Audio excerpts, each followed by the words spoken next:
9 horas de volta aqui com o Jornal Gente para falarmos agora com a Samantha Pineda, que é advogada, especialista em direito ambiental, uma das grandes estudiosas da área, diretora do AgroMais, canal aqui do Grupo Bandeirantes de Comunicação e nossa colunista, sempre falando conosco a respeito de questões ligadas ao meio ambiente. Samantha, bom dia, seja bem-vinda aqui ao Jornal Gente.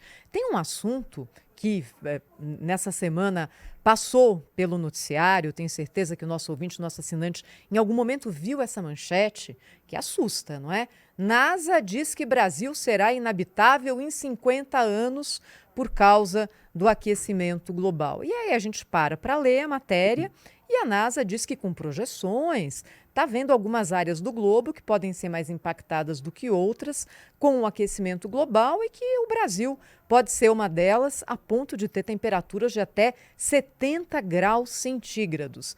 E aí a gente para pensar, né, Samantha? E fala, mas escuta, como é que eles conseguem ter essa visão tão de longo prazo a respeito de um assunto tão controverso? O que você tem para falar com a gente a respeito disso, hein, Samantha?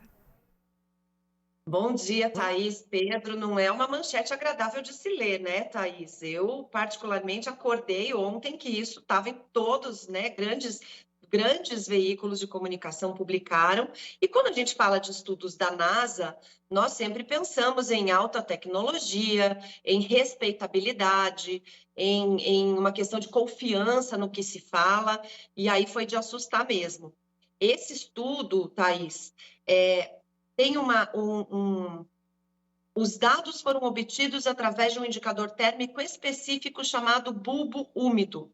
Então, esse indicador térmico, através das leituras que são feitas pelos satélites da NASA, esse indicador é que mostra, segundo a NASA, que terão aí pelo menos 4, 5 lugares do planeta que em 50 anos, e se a gente pensar em 50 anos, é um prazo muito curto, né? Eu particularmente espero estar viva, inclusive, porque hoje em dia, né, os 50 são os novos 30, eu tenho 50, daqui a 50 eu vou estar viva ainda, mas certamente meus filhos, nossos filhos que já existem, eles estarão aqui. Aí dizer que o Brasil vai ser inabitável, que não vai ser possível desenvolvimento de vida aqui no nosso país, realmente é uma notícia realmente muito complexa.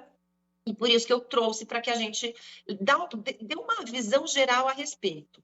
Então, o que a NASA diz nesse estudo? Que de acordo com o que nós já temos, uma temperatura média do planeta que já está em 1,5 grau, né, 1,5 grau acima da média que deveria ser para o planeta. E este mês de julho é exatamente o 12º. Passamos um ano com temperaturas médias no planeta todo acima da média. Isso faz com que regimes de chuva sejam alterados, temperatura de oceanos sejam alteradas, acidificação dos oceanos sejam alteradas, e eles estão registrando esse fenômeno de um esbranquiçamento da barreira de corais da Austrália, por exemplo, eles atribuem a essa acidificação do oceano que se dá por conta de aumento de temperatura das águas do oceano, ora do Atlântico, ora do Pacífico, que causam o que a gente traz aqui bastante para o nosso telespectador, o El Niño e o Laninha, que provocam essas chuvas torrenciais, que infelizmente colaboraram com essa catástrofe que aconteceu no Rio Grande do Sul, que no ano passado trouxe secas e é responsável também por esse tanto de focos de incêndio que a gente está vendo no Pantanal e na Amazônia. Quando a gente sai do Brasil para olhar isso, de fato, nós vemos fenômenos climáticos extremos, que, segundo a NASA, também é uma outra consequência desse aquecimento. Aumento de furacões, de terremotos, acontecendo algum tipo de fenômeno onde não acontecia. Essa semana também teve uma notícia bonita, mas relacionada a mudanças climáticas, que foi o florescer do deserto do Atacama. Tinha uma foto linda na manchete de o deserto todo roxinho de flores em pleno mês de julho, que é para ser o inverno rigoroso do deserto do Atacama, mas tinha acontecido uma chuva extremamente rara, completamente fora de época, que floresceu o deserto. Então, segundo a NASA, não será possível formação de vida no sul da Ásia, no Golfo Pérsico, na China e no Brasil.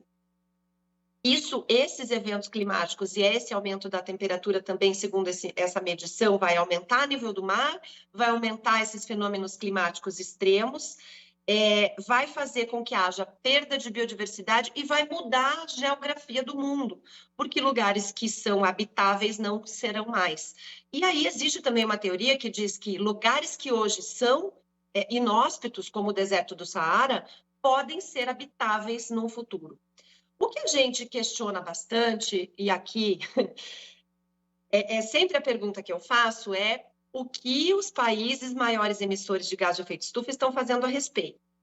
Já se concluiu que a queima de combustíveis fósseis para geração de energia é o maior vilão, e eu tive olhando agora de manhã, fazendo essa pesquisa, para não deixar os nossos telespectadores com informações nem erradas e nem desatualizadas, Thaís. A China vai de 30% para 55% de energia limpa até 2050. Nós, no Brasil, a nossa energia elétrica já é mais de 80% limpa. Hidrelétrica, eólica, solar, questão de bios, né? A gente está trazendo bastante a questão de biocombustível, biometano, biodiesel, biogás, bio. Então, a gente percebe que os maiores emissores, os próprios Estados Unidos, estão aí com quase 40% da matriz energética hoje fóssil, que, segundo eles mesmos, a UNFCCC, que é o órgão da ONU para mudança climática, diz que é isso que é o responsável pelo efeito estufa. Então, se de fato existe essa probabilidade, existe essa chance de não haver vida no nosso país, desenvolvimento de vida no nosso país em 50 anos, nós temos que cobrar dos Estados Unidos, temos que cobrar da China e da União Europeia que façam alguma coisa para parar isso, porque eles que estão causando esse fenômeno de aquecimento global e de mudanças climáticas. Existem teorias que questionam a existência dessas mudanças climáticas movidas por ações humanas.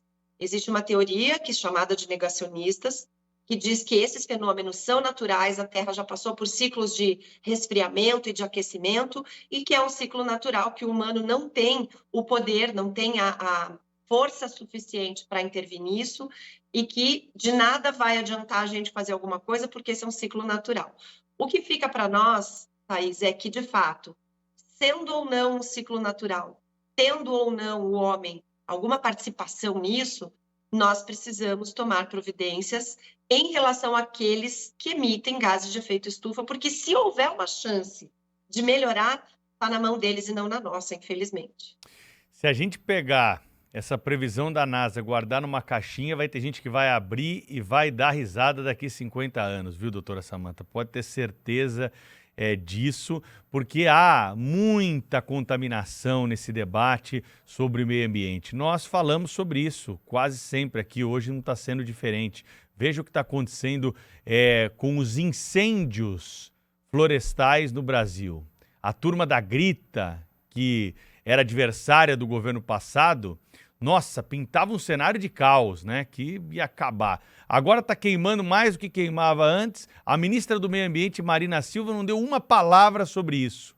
Nós trouxemos dados aqui e mostramos que os incêndios estão acontecendo muitas vezes em terras indígenas, que são controladas aí pelos índios, em parques nacionais. Então nós não vemos um tipo de manifestação nesse sentido, daqueles que são, né, os protagonistas do caos e que desaparecem quando são os responsáveis e por conta daquilo que realmente está acontecendo. Então, nesse caso aí, é mais ou menos isso que a gente observa. Tem que ter muito cuidado quando você observa uma notícia como essa, e a Samantha explicou direitinho para nós o que está por trás desses dados, quais foram os parâmetros utilizados para que não saiamos aí disseminando o caos e muito menos desinformando, porque nessa área tem muita fake news, né, doutora Samantha? Mas demais, Pedro. E o pior é que as consequências desse pânico, elas acabam sendo econômicas. É claro. Porque nós temos, né, a gente já falou aqui mais profundamente a respeito da lei de desmatamento da União Europeia. Eles estão com problema climático, eles emitem mais gases de efeito estufa, só que eu não vou comprar de você, Brasil, se seu produto vier de área desmatada depois de 2020. Vamos raciocinar? Quando a gente desmata, se nós explorássemos todas as florestas que existem no Brasil, 66% de vegetação nativa, e nós exportássemos madeira, por exemplo, nós manteríamos a floresta viva, crescendo e captando gás de efeito estufa com muito mais eficiência. Mas aí veio a pecha do não vamos comprar de áreas desmatadas. Então, todo esse pânico é, sim, lá no final, para ter alguma consequência econômica.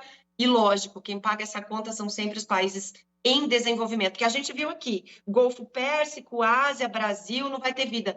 Não se fala nada dos Estados Unidos. Eu li todas as matérias, tem uma matéria que diz que quando subirem as águas dos oceanos, Miami vai ser atingida.